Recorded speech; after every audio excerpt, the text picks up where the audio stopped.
Hello and welcome to Fantasy Football, fam. On this show, we're going to teach you some aspects of fantasy that you may not have known before. With all of our combined experience here, we're hoping that we can help you win your fantasy league. We'll discuss draft strategy, players, and more. And stick around, we're going to talk to you about our super deep league, and you can maybe get into our league. We're going to be doing a drawing for our last spot. We're going to be giving away up to $600 total. So if you want to win your part of $600, just stick around and wait for the code word. All right. So first we're going to do a little background. Tedder, do you want to tell us about yourself? Yeah, I'd love to. My name is Tedder Easton. I'm a former Division I football player. Played football for the University of Wyoming. Was raised in Columbia, Missouri. Been in Laramie for the last 12 years. And fantasy football has been a way of life for at least the last 12 years, 13 years of my life. So I appreciate being here with you fellas and can't wait to get this thing on the road.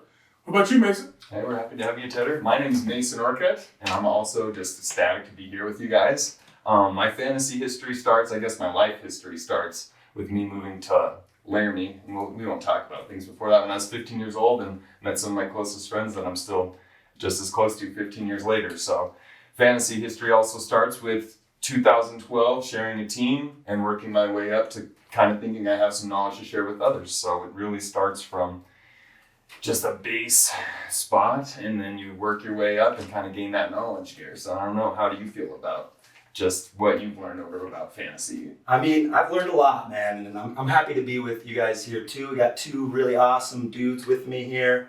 Very excited to teach you guys about some fantasy football. I played a little football as a kid, but not a ton. I didn't get to play for any college teams like Tedder did, but I didn't even really watch football, to be honest. About 10 years ago, I got into my first fantasy football league, and then I started watching more and more football, learning about the players, and I ended up really loving it. And now I really actually love watching the game as well as playing football.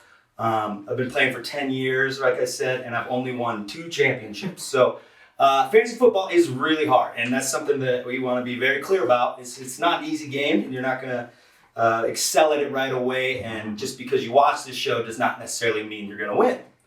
Cool. Yeah, and we just want to reiterate that these are just our opinions. We're taking a lot of educated guesses here, so take it for what it's worth. We're just 3 guys that really love what we're doing, and we're just trying to give the best information we can to you. But like I said, all educated, all opinions, and they're all ideas. So we might be wrong, we might be right, and that's that. All right, I love the way you put that there, Tedder. And when we say educated, we mainly want to make sure we're not making uneducated guesses with our gut, or even if you are making a guess with your gut and like a player that's maybe on a team that you enjoy, that you're picking him for the right reasons and not just to get him out there because of his name. And along on that note, I think it's also very important to know your league rules. Every league I play in has different rules, and you must know them before your draft so you can adjust each player value accordingly. That's true. Like 6-point passing touchdowns, that's really going to help pocket passing QBs. PPR, that really helps pass catching backs the most right there. And then some leagues are going to have 1 running back slot, and I myself have fallen into the trap of drafting too many running backs in a 1 running back league. I know some of my friends have. But when you do that 1 running back slot, that gives wide receivers a bump. Mm-hmm. So yeah, you got to know that. Some leagues are going to have a tight end premium too. So yeah, just make sure you know exactly what's going on. The super deep league we're doing later, that's going to be a tight end premium as well. So yeah, there are out there. You just got to make sure you know what's going on. Definitely. Yeah. Cool. So yeah, one of the first kind of things we did as a group was, Garrison reached out and had us all rank our top 24 guys. And looking at our list right here, our first 3 guys are all the same. We have, for a PPR league, we have Christian McCaffrey ranked number 1, which makes sense because he's, versatile out of the backfield as well as, running the ball between the tackles. Derrick Henry, the workhorse. We all had him ranked number 2. And then number 3 is Dalvin Cook, another workhorse. But other than that, that's where we kind of split apart. Some guys are close, some guys are not. What was your kind of reaction to it, Garrison? Well, unlike you guys, I didn't rank a QB in my top 24. And I only ranked 1 tight end in the first 2 rounds. I really learned my lesson a few years back. I drafted Andrew Luck in the very first round, and not a good idea, man. Not great. Not a good idea. He had an awesome year the year before, but, those kind of quarterback years are hard to repeat, Definitely. So now I usually wait until I can find great value in rounds maybe 4 to 6, or try to find a serviceable quarterback in the late rounds. In one league last year, I drafted Aaron Rodgers in the 12th round, in the very last pick of the 12th round, 144th overall. And he finished the 4th best QB in that league. So you don't necessarily need to jump at a quarterback. You can usually find some value later. So I usually try to stock up on really good wide receivers and running backs especially. But if I can find a tight end at a value I like I definitely want to jump on that because you get that edge in that position. You know, you can be ahead of your opponents in that one position every time. I did a little mathematics here, but from weeks 1 to 16 last year, the drop in total fantasy points between the first and 32nd running back was 63.9%. Oh wow! Between the first and 32nd wide receiver, it was less. It was 46.6. Between the first and 16th tight end, it was 57.6. Wow. And considering Travis Kelce an outlier, I just took him out of that. I did the 2nd to 17th. That brought it down to 51.9%. Okay. And that's a drop off from that first to the 16th position. If you do it the quarterback, the difference between first and 16th was only 36.2%. Wow. Yeah. So Wow. yeah, and it just goes to show that different positions have different values. Definitely. And so there's more scarcity in some positions. So you got to keep that in mind. Definitely. And I think another thing that we really wanted to hit on with our rankings is that's just what fantasy football is, right? We're all different people, all draft differently, all like different guys at different positions. And I think that's what makes fantasy football fun is that you get to put your own spin on it. Yeah. You get to make your own guesses. You know, you don't even have to use our guesses. You get to listen to people and come to your own decision. Exactly. So Now, there's a few different types of drafters when you get to a fantasy football draft. You have one guy who's going to go through and try to fill out each position as he goes down the list, get his quarterback, his tight end, his running backs, his kicker, just fill it out, get what he wants. And then you have the people who are going to load up on those really high value positions like your toe tapping turf tearers or even just your pile pushing pylon pounders. We got our running backs and our wide receivers. You're trying to load up on those earlier. A lot of people know in these 2 running back leagues that running back is the most important position in fantasy football. So I think there's kind of pros to getting the players you want at the positions and making sure you don't miss out on the scarcity of them later on in the draft. But you also want to get those guys that are just going to put up 20, 30 points and maybe sacrifice with some of those other positions. So next up, we're going to kind of talk about targeting players. One thing I kind of like to have going into each fantasy draft is kind of have a plan of how I want my draft to look. Obviously, no plan ever goes 100%. I don't think I've ever met or heard of a draft plan going 100% player-wise, which is why I think it's important to make sure you have players you want to target and make sure you have players that, can fill in for those targets if the guy that you want isn't there anymore. One great way to set yourself up for success, sorry, tongue twister there, is make sure you have players in the queue. The queue is an option for all fantasy drafters where you can have a list of guys that you can put into the queue where it notifies you, there we go, if a guy's gone or, it lets you know if a guy's still there. And I think that's a great way to keep you in the draft, to keep you looking forward to who's there, who's not, and a great way to keep, your eye on things and let you know if something's there, something's not. Speaking of which, when it comes to guys that may not be there, I can talk about positional runs. Positional run is anytime in a draft where a bunch of guys from the same position go off in order. You really see it with quarterbacks later on in the draft.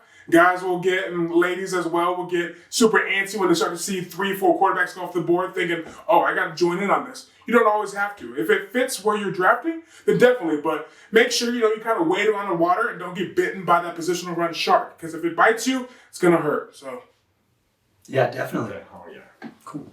All right. While we're on the page of limited value with defense, with kickers, here I have it marked down. The highest scoring kicker last year was the 47th overall fantasy score. The highest scoring defense was the Rams' 66th highest score. So in my opinion, you kind of want to correlate that with the draft. These guys, there's 50 more positions that are scoring more points than them. Maybe don't worry about them until the 60th to the 100th pick. Even consider picking one of those defenses or kickers. Keep focus on the players that are going to be, in those top 60 spots. Yeah, for sure. I mean, I don't even consider drafting a kicker or defense till the 2nd or 3rd to last round.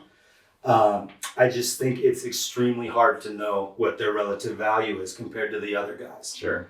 A lot of kickers and defenses will surprise people like every year, and and so yeah.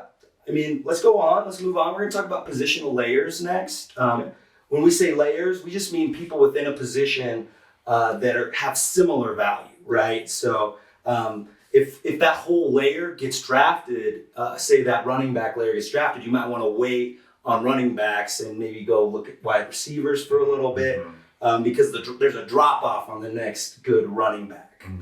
So like Patrick Mahomes and Travis Kelce, they're the cream layer of their relative position.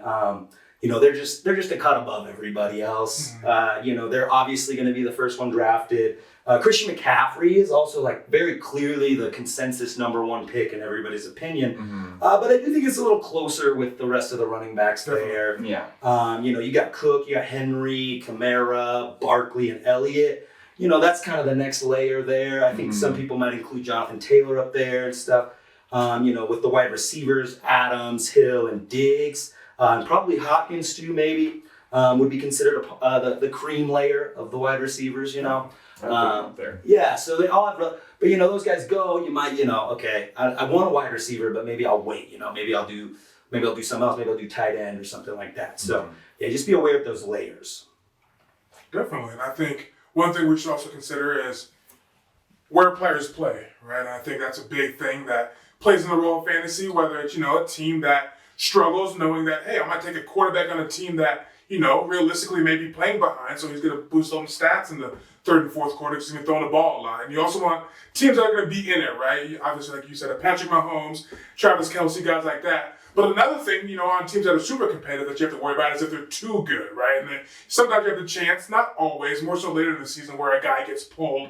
And, that could lose you a fantasy game because let's say Mahomes and the Chiefs are up, 25 going into the fourth. Is it worth, keeping Mahomes out there? So then, you have a chance of losing some points there because your guy's out. So it's all about, looking at matchups, figuring out who's who, figuring out who's playing where, and just making sure you're taking those good guesses on, hey, this guy's probably going to be in the game for at least 3.5, all 4 quarters. Oh, yeah. Yes. Yeah, for sure. And last year, Alvin Kamara sat out week 17. So some people play week 17, and you got to kind of be wary of something like that. Exactly. Yeah. Now, the thing we're doing in the fantasy football family is using a term we call the buddy system. And a lot of you are familiar with just this as being referenced to a handcuff, whereas we do have that as a handcuff in deeper leagues. You got your CMC with Chuba Hubbard coming up, Dalvin and Madison, Barkley and Booker, I guess, is now in New York, and then Eckler and Jackson. Jackson's the guy we kind of had to back up Eckler. But I think with the buddy system, it goes beyond that because you can have your Kareem Hunt and your Nick Chubb on the same team, and they're not necessarily each other's or handcuffs, but they're both viable players that maybe if you could get both of them, you could really benefit from that. Or it goes even as far as Jameis Winston and Taysom Hill. We don't know who's going to be the starter on that team for the duration of the season. So maybe you want to, if you go with one of those guys, kind of get his buddy and see what happens throughout the season. If he's going to be the guy, or maybe his buddy's going to come in like a receiver. You got Kamara and Michael Thomas. Sometimes one of them is the leader in points on their team, and the other guy kind of has a low week, and then the next week it switches. But when Michael Thomas is out, Kamara is obviously the guy there. So maybe if you have Kamara, try to pick up Michael Thomas for later, and then you can utilize Thomas when Kamara goes out with an injury. Oh, yeah. One thing you have to do with fantasy football is you have to constantly learn. You're never really done learning about football and how to play fantasy football. I feel like I learn a new lesson every year. Like I learned not to draft a quarterback too early that one year. And last year, I learned to keep an eye on emerging backfields. Yeah. I don't know if you guys played last year, but J-Rob, Robinson. Yep, James Robinson. James Robinson. Jaguars. I Yep. totally missed his first name. But they both Jacksonville and Miami, they had crowded backfields, and I actually knew the names of the other guys, and not James Robinson. He was an undrafted rookie. I didn't know Myles Gaskin's name in Miami, but I knew the other guys, and it was just like, man, do I want to even try with any of these guys? And I didn't pick up either of them in any of my leagues. I avoided them, and I was very wrong. James Robinson got it that time. James Robinson ended up being like the 5th highest scoring running back, and you could have gotten him for just a simple waiver claim or even just picking him up, and so you just got to be ready for guys like that. Definitely.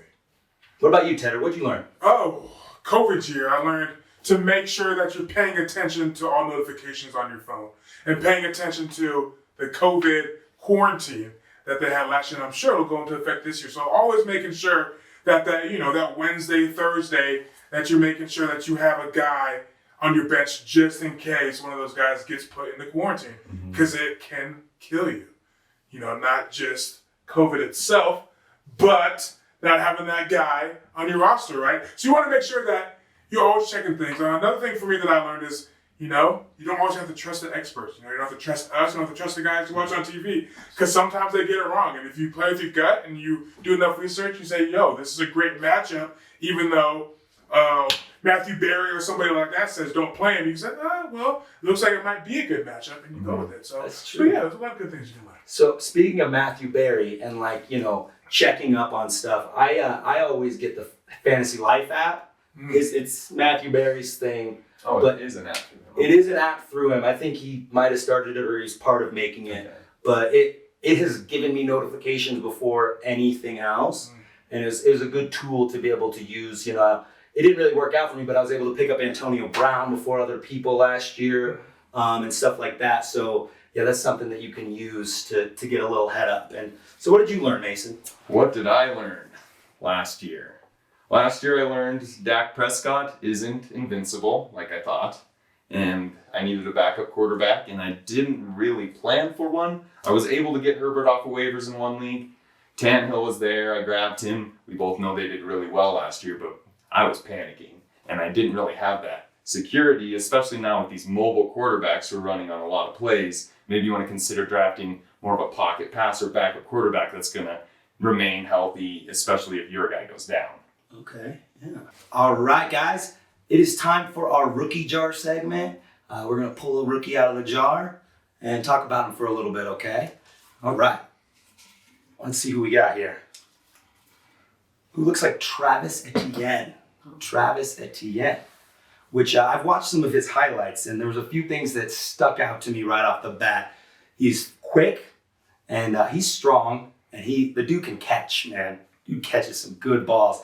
And while he averaged only 5.4 yards per carry his senior year, which was by far his least efficient year, so it might have been something to do with the COVID year. Who knows? He did a lot better the years before that. But he did rack up 588 receiving yards.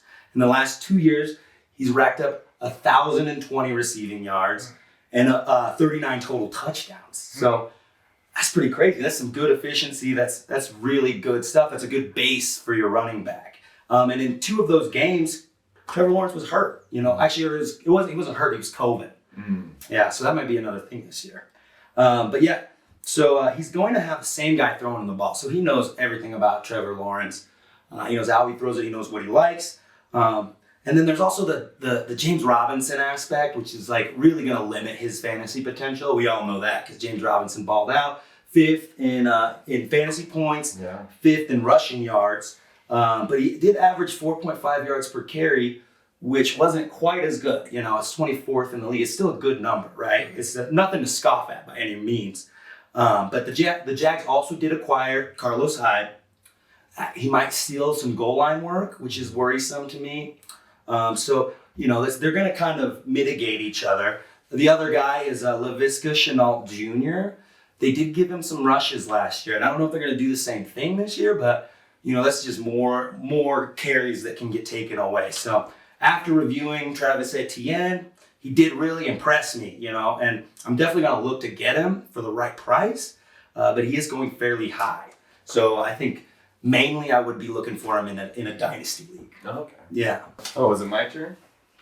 Let me get a rookie from the rookie jar. You on it? I'll take this one. Trevor Lawrence. Who's Trevor Lawrence? Oh, Trevor Lawrence, the #1 overall draft pick in the NFL draft this year. We're talking Trevor. You mentioned him earlier, Garrison. He was a beast in college. If we had to give him fantasy numbers in college, we would have loved them in the NFL. We would have absolutely loved them. He really reminds me of Justin Herbert. So why aren't people jumping on Trevor Lawrence? He's a late flyer at this point, and I was talking earlier about grabbing some quarterback insurance. I think Trevor Lawrence would be a great grab. He can move the ball, he can throw the ball, he can move with the ball, and he's got a lot of pieces around him, guys he's played with before, Etienne, who are going to help their offense try to compete as much as they can. Either way, they're going to be out there trying to put points on the board, play catch up. I think fantasy numbers, just like the Chargers last year, are going to be looking good for Trevor Lawrence. He knows how to play from behind. He's been predicted to be to be in this position for the last 2+ years. So if there was any fall off in college, it's because he was saving himself for this moment right now. And I think because of those reasons, I'm jumping on Trevor Lawrence's long, sunny arms, baby. All right, Tedder, I think it's your turn now. You want to take a rookie out of the rookie jar? Let's do it. Let's see. All right, let's see here. Oh, there's a new 8 in town. This is Kyle Pitts out of Florida. Kyle Pitts landed with the Atlanta Falcons. He's wearing the number 8, so don't get him confused with the old number 8, which is Julio Jones, who's no longer there. Kyle Pitts, let's talk about Kyle Pitts. First off, fun fact I just learned, Kyle Pitts is the first tight end since 1977 to finish in the top 10 of the Heisman vote. So if that doesn't tell you what kind of dog this guy is, I don't know what else. We got to talk about a 6'6", 245-pound monster. Right now, he's the 6th ranked tight end, which is phenomenal for a rookie. And you think about a guy who's just going to be an absolute matchup nightmare. You can put him, you can line him up as a regular true tight end, and he's just going to be an absolute, headache for linebackers and safeties. And you can stretch him out, put him out there on the perimeter against safeties who won't know what to do. Because, that 6'6" frame of his and the guy who can go up and get a football, my goodness. This guy is just an absolute home run, I believe. One thing I've been reading up is that Arthur Smith, the new head coach of the Falcons, was saying they've been throwing a lot at, Kyle Pitts because they really want him to be a focal point of this offense. Obviously, they have Calvin Ridley, and, Russell Gage was another guy who came on late last year. But I think Kyle Pitts, by the middle to the end of next year, or this upcoming season, will be probably the focal point of that offense. I mean, you're talking about a guy who anyone on the field is a threat. Red zone, between the 20s, even coming out of the opponent's red zone. I mean, this guy's going to be an absolute monster. And I can confidently say, I don't think you can miss on this guy. If he's there and you want a guy, he's a guy that you can play at the tight end and a guy that you can put in the flex and feel comfortable both ways. Okay. So yeah, I think Kyle Pitts out of Florida is a home run. So cool. When do you think you would grab him? Well, right now, average draft position, they have him at 56. For me, I think it would just depend on how my team looks. I think, 3rd round, 4th round, guy, I think he falls right in there. If you are really dead set on, hey, tight end is a very, weak position just depth-wise, talking talent-wise, he's a guy that if you feel comfortable and you really want to make a, educated reach, 2nd round's not bad. He's going to get his target share. And another thing I noticed is that going into the season, the Falcons have the 31st ranked defense, which means they'll probably be playing from behind a lot, which means they'll be throwing it a lot. So I expect Kyle Pitts to make an immediate impact. Mm-hmm. Like we said earlier, too, having that positional edge, if you can get a tight end that's going to score you way more points than the opponent's tight end, that's really nice. Yeah, and I want to see how well he does, but just based off of how they're talking about him, I could definitely see him as a guy like a Travis Kelce, where they line him up in a lot of different positions, and a guy who can be on the field all the time. So yeah, Kyle Pitts, home run. Cool. And yeah, by number 8, I meant Julio coming out of Alabama. I had a brain fart. He's actually number 11 in Atlanta. So number 8 coming out of Alabama. But anyways, we're going to go on to what we call our advanced tip. This week, I get to give an advanced tip. And my favorite kind of advanced tip to give is know who you're drafting around. If you're in a league that's been on for a while and you can, you know your buddies, your friends, have an idea of, how they draft, have an idea of who they may need in the draft. Because, if a guy's drafted in front of you, and he knows who you want, he might snake him from you, or you can do it to a buddy just for fun, right? So you can have fun in the draft if you need, as long as it fits what your team needs as well, right? Don't just be that guy that's going to take a guy because your friend wants him, but it doesn't help your team at all, right? But make sure, what I like to call draft surveillance. Have an idea of what's going on in the draft, stay clued in, and have a good idea of what's going on. Right? Like, somebody's got their quarterback position already filled. You're worried about getting a quarterback, but everybody after you, you're like around the turn or something, and you shouldn't necessarily draft a quarterback with that pick, because if, say there's two people after you, they both have quarterbacks, Why are they going after Yes. another one? Yeah, they're probably not going to go after another quarterback. Right? Exactly. So you can fill out your wide receivers or running backs in that moment, and then on the turn, you could go ahead and get your quarterback. Exactly. Yeah.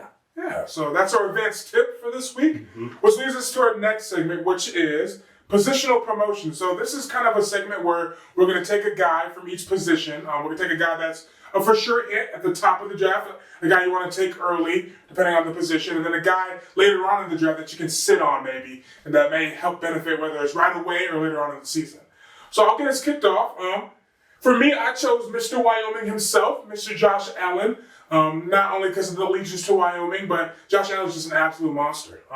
Talk about a guy who's a dual threat, but is just absolutely phenomenal out of the pocket. Throws the ball well, runs the ball well. We're talking about he's the number 2 quarterback, draft positional wise, and he's a guy where if you want a quarterback, take him in the first round if you want. I wouldn't advise that because there's better options just positionally wise in the first round. But if you're a Wyoming guy where you got to want your quarterback, go ahead and take him. You can't mess with the Josh Allen. Josh Allen going into this year has a multitude of weapons. They got Stephon Diggs, who's another guy, which I'm sure we'll talk about when we talk about receivers. Oh, for sure. They got Cole Beasley, who was great in the slot.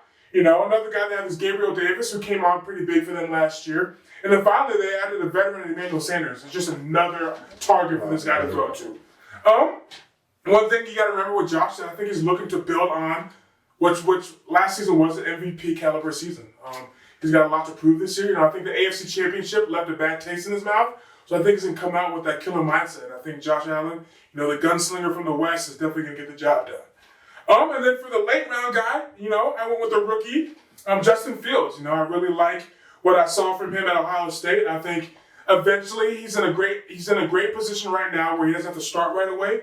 I think the heat will come down on Andy Dalton eventually, where we will see a Justin Fields start for the Bears eventually. But he's a guy where if you drop him later on, later rounds, you just put him in the bench and let him ride because he's going to get a shot eventually. He's even ranked higher right now than Andy Dalton is, which is amazing to me. Andy Dalton, fantasy-wise, I don't think anybody's trying to take a chance on him because, he's probably getting benched. No offense to the Red Rocket. But No, it's not like, just because somebody's... can do, right. Based on his previous seasons, previous career, so... You just got to know what a guy... Whether a guy's a good football player or a good fantasy football player. Yes. And Andy Dalton's a solid quarterback. I think we can all agree on that. Yeah. You want to avoid him in fantasy. Definitely. Yeah. Sure. So I'll kick it over to Mason. What do you got All for right. us? Well, you guys heard of another guy called Patrick Mahomes.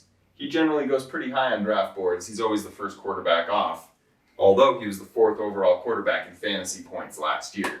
He had Rodgers, Allen, and Kyler Murray ahead of him. So if you're going to be taking Patrick Mahomes, we all know how good this guy is. He just won a Super Bowl. He just went again. He tried to carry his team against an amazing team. He can do it all. He's your Swiss Army knife, prototype, running quarterback, arm like a cannon from any position. You can't go wrong with Patrick Mahomes in your quarterback position, but you might not want to take him too early and miss out on some of the other guys that really could help you fill that spot that Mahomes might have someone similar to him be able to fill the shoes of. And then my late round guy is the Washington football team's finally getting Ryan Fitzpatrick behind the center. And I don't know if I need to explain to you why I like this guy. He's going to go out there and sling that ball. It's definitely fun to watch. It's fun for fantasy. It's fun for fans. It's fun for the defense. They might be able to grab it out of the air. But you might be able to grab Ryan Fitzpatrick after the draft is over and then throw him in your starting lineup. So he's a late guy. I'm not going to give you a round because there isn't one for Ryan Fitzpatrick. He's probably in the free agency at the end of the draft, but consider putting him on your team if you need a backup quarterback. Yeah. Definitely. Nothing wrong with that, And that's like maybe a guy, if you don't think he's going to get drafted, you could draft him after you go for your defense and kicker. If you wanted to get a slight edge, like I talked about drafting last 2 or 3 rounds, the only way I would draft, third to last round defense, second to last round kicker is if there was a guy I was going to pick up at the very end that I was pretty sure nobody else was going to pick up. So he might be one of those guys. And then, he's got a lot of weapons there. Excuse me, fellas. I'm actually going to wipe my forehead because this segment has me amped up. So there we go. Heated. There we go. He's heated up for positional promotion. Always. All right, well, I believe it's my turn to promote some guys. My higher end guy I chose is Russell Wilson. Okay. So on ESPN, Russell Wilson is going as the 7th QB, about 54th overall. I think we all love the Russell Wilson talent, right? Mm-hmm. He can run, he can pass. He's got 2 excellent receivers. In 12-team leagues, that's going to be around the 5th round, which is not a bad place to get him, especially if you're like, man, I think this is Russell's year. Mm-hmm. Obviously he's pretty much every year is like his year. He does a really good job. But you think fantasy, this is the year he's going to be top 3, maybe top quarterback. That's not a bad place to get him. I don't know if I would go for Russell at that point. If he dropped a little later, I would look at him. This is around the time, wide receivers like Cooper Kupp, Deontay Johnson, Jamar Chase, those are guys who are going around there, and those guys are some real high upside guys. Mm-hmm. Myles Gaskin, Darrell Henderson, Kareem Hunt could also be there. Mm-hmm. So, it depends on where you're trying to get your edge. And, I already talked about how, I like to wait on quarterbacks, and I probably might wait when Russell Wilson's there. And it's all about value, too. So people don't draft him, he falls a little bit. I'm going to keep my eye, Mm-hmm. Definitely. You got to keep your eye out. Russell Wilson, solid player. Don't know if he might be too rich for me, to be honest. Mm-hmm. And then the lower round guy I decided to go with was Matthew Stafford. Okay. And I think he's ranked. He's around like the 10 to 12 range or so. But he is really just an awesome quarterback. Mm-hmm. He didn't really have the best team around him in Detroit. I think we can all agree with that. What? Yeah. So Detroit's not good. Detroit's not good, guys. Well, this year they might not be good, guys. Yeah, Everybody hold their breath on Detroit. They got Goff now, but I don't think he's going to be any better than Stafford was. I think he'll probably be a step back for them. He did have a great fantasy circumstance of playing from behind. I know you mentioned that earlier, Tedder. Sometimes when the team's losing, that means they're just going to pass a ton. Mm-hmm. Look at the Bengals last year. Joe Burrow threw more passes than anybody in the league, I'm pretty sure. So now he goes to a contending team with a better defense, and he's also got probably top 5 wide receiver duo in Woods and Kupp. I don't think he's ever had that kind of caliber of receivers with 2 of them. No. I really don't think so. Obviously he did have Megatron, but he had some great fantasy years back then. Definitely. And his defense could get him some great field position, and he might be getting more touchdowns. So number 1 fantasy defense last year. Yeah. Yeah, and I would add, one thing quarterback-wise you can look for is look at that strength of schedule, right? Because one thing I forgot to add is that, the Bills have the 23rd easiest schedule this year. So Josh Allen might go and have a field day, 17 weeks in a row. Yeah. So that's one thing to consider. Yeah, that's one thing. And, a good defense doesn't necessarily mean that they're not going to have opportunities. It might provide them more opportunities, maybe less. They might end up running more, but they don't also have the best running backs either. So, I'm liking his situation there. If he falls to rounds 8 or 9, I'll probably scoop him up right around there. Definitely. And because I feel like he's got QB1 potential, Yeah, definitely. Not top QB, but top 12 easily, top 8 or so, and you can get him at a discounted price. Yeah, you can't. Sean McVay just has it going on. Great offensive mind. Yeah, definitely. I definitely love what he's been doing.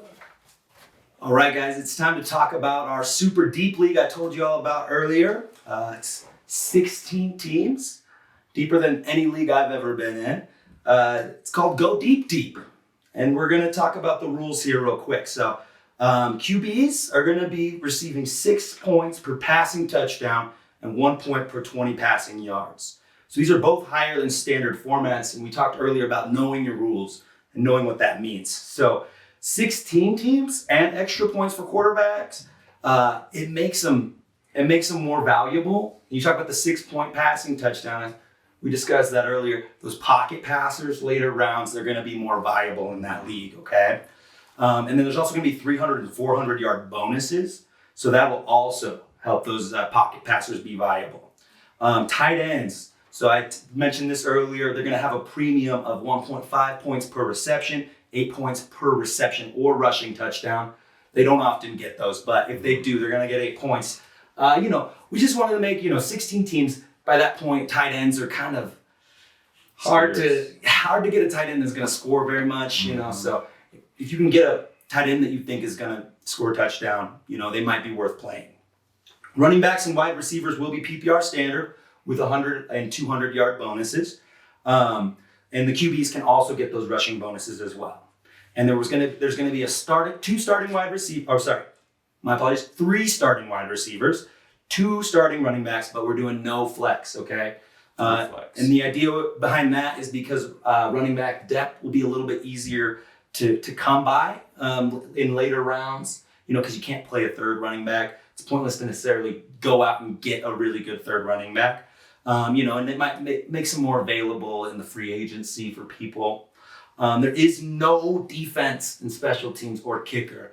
I know things are already getting a little complicated with the adjustments we've already made, so I figured just cut that out. Yeah. You got super deep leagues, you don't have to worry about your kicker being on bye, your defense being on bye, or playing just like a really good team like the Chiefs, So just kind of simplify it, make it more about those position players that we love to watch so much. And so the payouts. So it's going to be a $0 entry fee for everybody. And if you win the whole league, you're going to win $300. You get second, $75. Third is going to be $25. And then we're going to be doing a consolation bracket. And the bracket winner will be getting $25. So you can still win a little bit afterwards. The other thing with that, though, is if you get last place, if you lose all 3 of your playoff games, you're getting kicked out of the league. Even if it's me, even if it's Mason, even if it's Tedder. So stakes are high. You got to stay in it until the end. A couple other payouts we're doing is a total points 4. If you have the most in the regular season, you're going to win $100. I think that always kind of sucks if you have the best team and then, it's 1 week playoffs. So you lose 1 game and you're out, even though you had the most consistent scoring. So you'll be able to take home $100 there. The highest score each of the 3 playoff weeks is going to get $25 as well.